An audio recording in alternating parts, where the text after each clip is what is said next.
So one interesting, I guess possible fun fact to start the game off with. I've played with Zark a decent bit. What does he say? I think we should say sorry to run to the sun. I'm not sure what that means, but so Zark, as far as I've known him, is pretty much more of an allied player than Axis player. And I think the Allstars guys are more Axis players than allied players. So it'll be interesting to see them both playing, you know, their off faction, if you'd want to call it that. Yeah, I completely agree. In fact, I cast a game semi-recently of Zark Cloud versus Run to the Sun, and it was Zark Cloud's Soviets against Run to the Sun's Over Commando West. So they were both sort of in their element, and that game ran over an hour, I think. So they're a pretty even match. Yeah, Zark's a really good Soviet player. He's flown under the radar for a while. I met him on the ladder before, and I think we went 1-1, and then he added me to friends. So we're gonna see tier 2 from Run to the Sun, going Maxim or Conscript first into a Maxim, and he's actually spawning his Maxim over on the right side, and that's something I've seen allies do a few times this tournament, is go really hard for the right side first. And I've also seen Vivix do this maneuver that he's doing with his truck now in this building. He hates that building.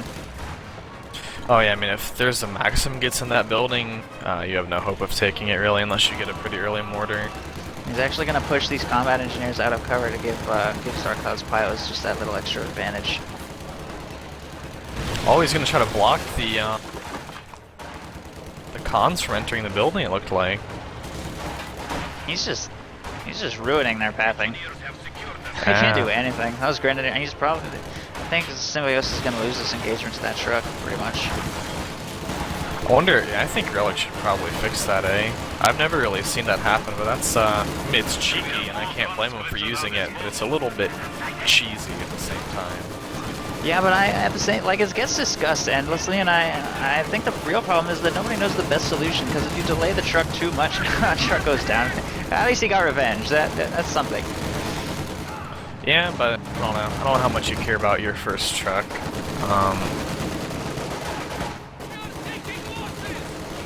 But yeah, I'm not sure what the best solution is. If you delay the truck too much, then certain strategies really rely on getting a battle group headquarters up in, like, in the first minute. So if you delay it or you give it a cost, make it. I mean, there's a lot of ideas out there. I'm not sure what the best one is, but I agree with you that something should probably change. What if you just make it not be able to damage the building? That's the only thing I would change. Oh, so you're not referring to just pushing infantry around, but just heavy crush. Right, because like the Kubel, for example, can't just drive into a building repeatedly to destroy it. Well, I think like the can, 222 and the M3. I mean, yeah, I mean, that would work. You know, if it's going to take you 10 minutes of sitting there ramming the building, then that effectively solves the problem as well. Right. Well, I guess, I mean, maybe they could just change the maneuverability of it, or make it so it doesn't, like, have such a big hitbox versus buildings or something? I don't know. Well, that's something we can discuss later on, and I guess we should get back to the game. So, we have the Axis with a really solid control of the entire north portion of the map. I think that's going pretty much unchallenged. Yeah, actually, the Allies' plan of sort of, like, doubling the right side is getting completely shut down. They didn't actually succeed in that engagement, so now the left is pretty much gone to, these Vivix Stern Pioneers, like, unopposed. Which is not good for the Allies. Not at all. I think my assumption is that they wanted to put a Maxim in that house, because that's such a strong position to, you know, kind of start pushing from. But the truck just crushed their dreams, quite unintended, quite literally. Yeah, Symbiosis' scout car micro has just not been great, and he keeps on getting Fausted and caught like out of position. He might lose that one if those Grens make it past. Although the Kugelwagen got a little greedy there, and the flamethrower took it out. So nice bait there, and I'm not sure. Yeah, okay, the Stern Pyos caught the M3, so it's definitely not going to get clear. Well, that's the second M3. I think he's lost this game, isn't it? Yeah, it is, and I wouldn't be surprised to see both of those get salvaged by those Sturms, depending on how this engagement goes. Well, we're going to shred those engineers on the red cover. That's not where you want to be against Stern Pioneers.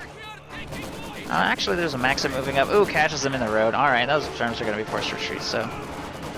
I guess that goes two ways, right? Red cover's not where you want to be against a Maxim either. So the hardest thing right now, I think, for the Allies is that, you know, they have an MG42, actually two MG42s, well, okay, a 42 and a 34, you know, on their own fuel. That's going to be really difficult to push off with only one sniper that just hit the field. Yeah, especially with the infamous rails and metal trench right there by that fuel point that can like be the basis of like a really tough to crack defense. Yeah, I think having been in this situation before myself, I think this is where you have to be disciplined and just say, okay, they get the south, we're going to have to transition to the north portion of the map. Yeah, it's actually really easy as allies to get into this like this stubborn mentality where you just kind of keep throwing your units at this defensive axis line until you're trying to crack it. But wow, right. actually, Simbi got a little bit lucky there. He walked his snipers right into an MG and both models survived. This map control is insanely one-sided though. The Volksgrenadier is actually pushing up to the strategic point right outside the Allied base. Yeah, they're doing a really good job of picking their fights against these Maxims and other units, you know, with the green cover for the most part. Now that Maxim is just, you know, can't do anything against those Volks. First M3 does get salvaged. Yeah, I was just about to say that. Shock troops are hitting the field though. Hopefully they'll be able to gain a little bit of traction with those. And we're actually going to see a second Kuba wagon from Vivix. Interesting. Looks like it's paying off already. Yeah, I think he got it probably because he lost, you know, his first truck, and so his battle group's actually always going mechanized, but you know, it's a bit delayed, so I think he has a little bit of extra manpower floating around. We actually see a half-track from Zarcloud, and that's not the first time in this tournament we've seen that, and it's a pretty underutilized unit, but I think Zarcloud makes great use of it. Yeah, it's fantastic in 2v2s, especially, you know, if you're in this kind of position where the only way to get unentrenched would be snipers or mortars. So you can just drive the 251 around, and sure, you're bleeding a lot of manpower, but I mean, when you're holding this much of the map, the manpower, I think, is your last concern in terms of winning the game. Yeah, absolutely. It just gives them so much staying power. Like, this position they're in isn't going to get broken until that half-track is like dead, basically. Yeah, you can just, you know, every time a squad gets sniped, you just retreat it back a little bit, reinforce it, bring it back up, and it takes a very, very long time to actually build up, even with two snipers, to bleed somebody out with a half-track there. Yeah, trying to just bleed them to death isn't really going to work when your map control is this bad. You pretty much need like a vehicle, some sort of high-tech solution to make a dramatic impact and try and get you back in the game a little bit.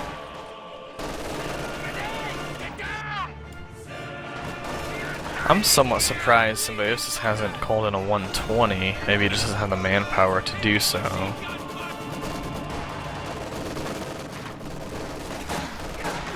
He's actually bringing in more conscripts right now. He's really hurting for just squads. His army is just really small right now. He has the lowest pop cap out of all the players, but actually the fighting's been so brutal. Everybody's at like 35, even at the 8-minute mark.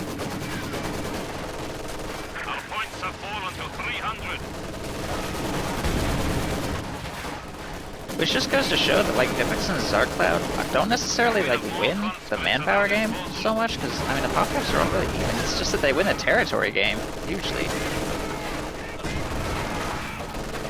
Yeah, it looks like they're going to lose a Maxim. That's probably going to get recrewed. That's actually another subtle advantage. Another one of the half-track is every single weapon crew that drops, you just pick it up, and you don't have that downtime. You know, normally you'd have to retreat both squads, but here you just get to reinforce.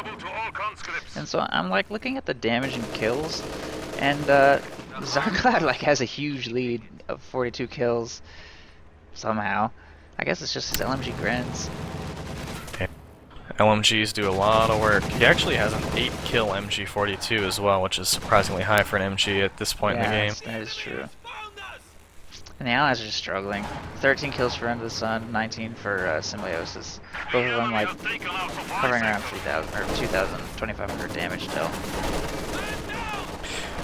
This is why I also prefer to get my snipers a lot earlier in the game, is these Vet Zero snipers, they have to be so careful against LMG grins. Every time they get into range, you're going to have to retreat instead of sprinting, and then your Vet 2 is even more delayed because of that, and that gives you that really needed rate of fire increase to you know, to break something like this.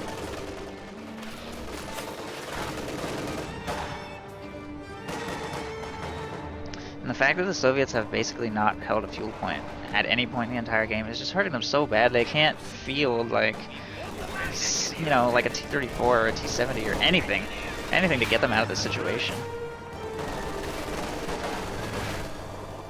Well, they got a fuel point. Let's see how long this lasts. Oh, that was a nice mine on those grins though. That almost wiped the squad. Yeah, it did. But unfortunately, there's a half track on the field, so doesn't even have to go home. Enemy forces are attempting to capture our territory.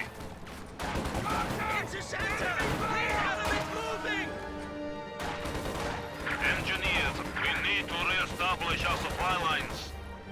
Surprised those cons retreated from the stern, so I guess maybe he's worried about retreating through 3 squads of LMG Yeah, grins. I'm not sure he's gonna even make it. Oh, jeez. Yeah, it doesn't look like. It's not looking good. Nope. And there they go. Brave infantry have made the ultimate sacrifice. We are losing territory.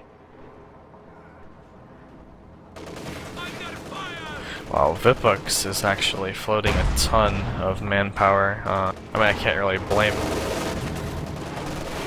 I think he's just waiting to get some O-Bears out now that his Schwer HQ is going up.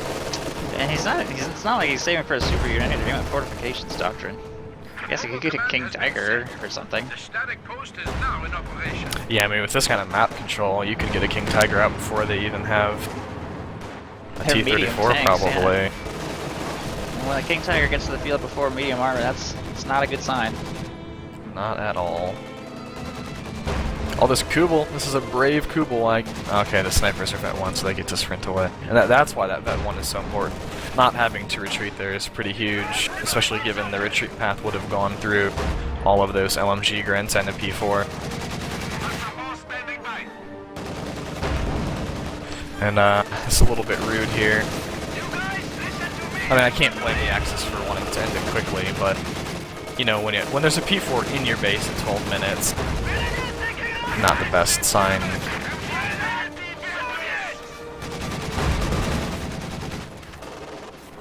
Guards hitting the field. A little late for those, but Yeah, I'm not really sure. I guess maybe to kill the 251. Oh, it just got sniped by a nice Ziz shot though. Strafe getting called in on those retreating snipers. It's not gonna make it though. And that's Yeah, that's what is this doctrine again? The Opal Blitz one called? assault support doctrine. Right. So that's That's that one actually loiters. right. It's one thing I don't usually do with my snipers when there's you know, if I know a strafe like that, I actually prefer just to put him in cover on hold fire so the plane will target other things. Well, that's the first time he's used the ability, so I mean, all he saw was red smoke. He had no idea what was gonna happen. Yeah, I guess that's fair. I'm trying to think what other off-map comes that early, though. I guess it could have been like a light artillery barrage from mechanized assault or something like that. Enemy infantry! Yeah, it's possible. Position secure. So it looks like the Allies are actually making a little bit of headway. They're at 100 points, but they're claiming 2 VPs. Infantry assaulting! Snipers up to Vet 1, planting some mine. Really, the Axis have just kind of pulled back of their own. I mean, it's clearly they've chosen to give the Allies a little bit of territory here while they pull back and repair the P4's engine, get the infantry all healed up and reinforced and everything, and sort of transition themselves into the mid game. I do think we might see Vipuk saving for King Tiger. He's at 320 fuel and not calling in a Panther, even though he has plenty of resources to do so.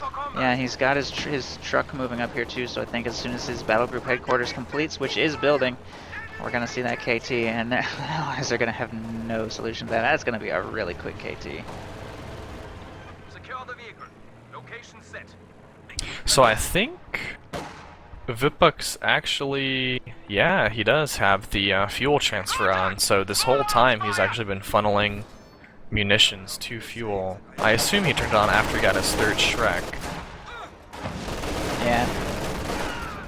Over Commando West just doesn't have like the munition sinks that other factions do. His Obersoldaten don't need to spend munitions to be effective against infantry. He's got his Panzer Shreks, and that's pretty much all he needs. I mean, their grenades are probably the best in the game, and they have, you know, pretty good mines, but, well, I mean, when you could fuel transfer and get a 16, 17-minute King Tiger, absolutely cannot blame him for making that choice. The command vehicle has converted to a static building.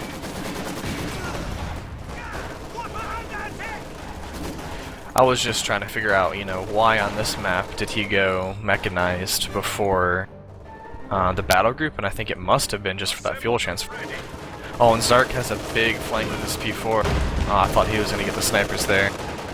And I think it's also, I mean, just look at Zarkcloud getting a half track. Why does he need a battle group headquarters when he's just going to be reinforcing out of Zarkcloud's half track? Yeah, that's a good point as well. That half track just hit a mine though, and it's, oh no, there it goes to the field gun. Nice mine. Nice mine catching that half track. Simbi just lost 2 squads though, kinda. That Gren block is just killing everything in sight. Yeah, if you, that's one of the things about if you're spreading yourself out across the map. I mean, yeah, that's a good way to counter a blob, is just to kind of avoid it. But if you let a squad get caught by the blob while you're not looking at that squad, it'll instantly die while you're microing whatever else. Oh, the snipers picked off one of those Grens on retreat, and they dropped an MG42.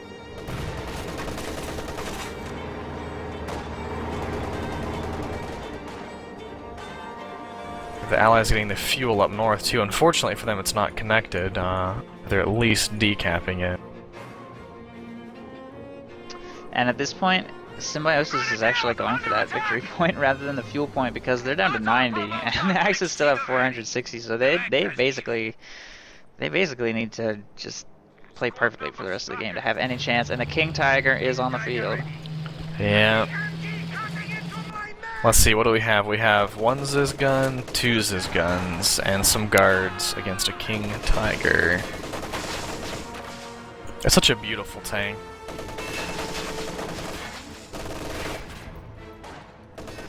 And Zark's could you actually a little imagine- behind on PopCap. He's actually at the lowest in the game. He's only got 3 Grenadiers and some Bios.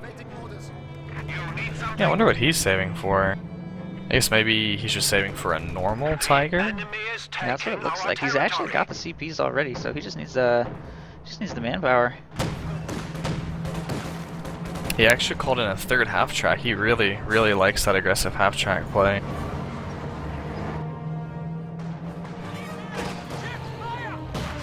The snipers are going up north. King Tiger's there. I don't think that's what they want to be shooting at.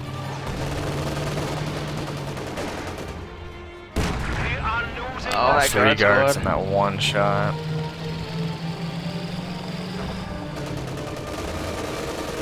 Yeah, could you imagine, you know, like, being in World War II and seeing a King Tiger driving at you? Oh, man.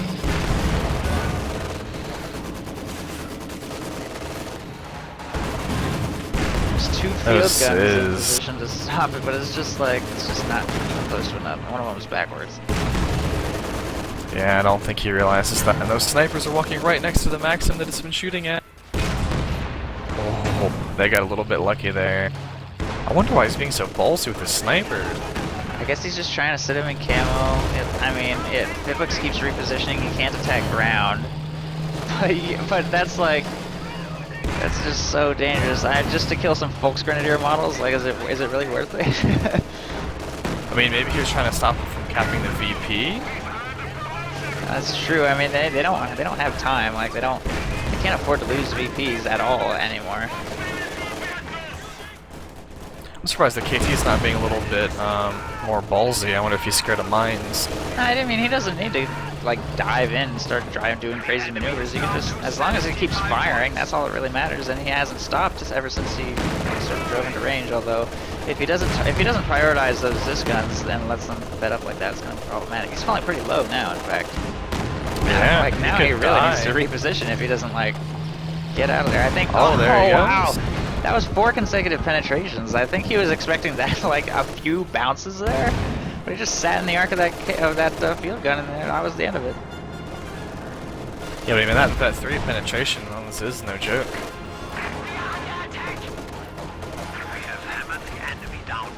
Sadly, I don't think it'll matter because now the little baby tiger is coming.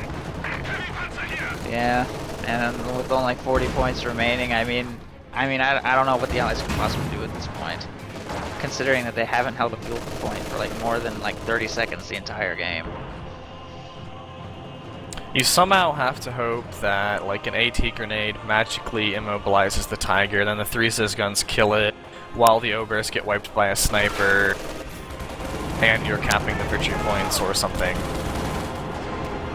Maybe if the entire enemy army just like for some reason clumped on one tiny location and then they did an IL-2 precision bomb strike on it, they'd have a chance. Maybe. But only if that happened the middle like right VP now. maybe. Ooh, and wiping a Sturmpio squad on retreat too, and they do have control of the left one. Mine's going down, so they're gonna stop the clock for a little while.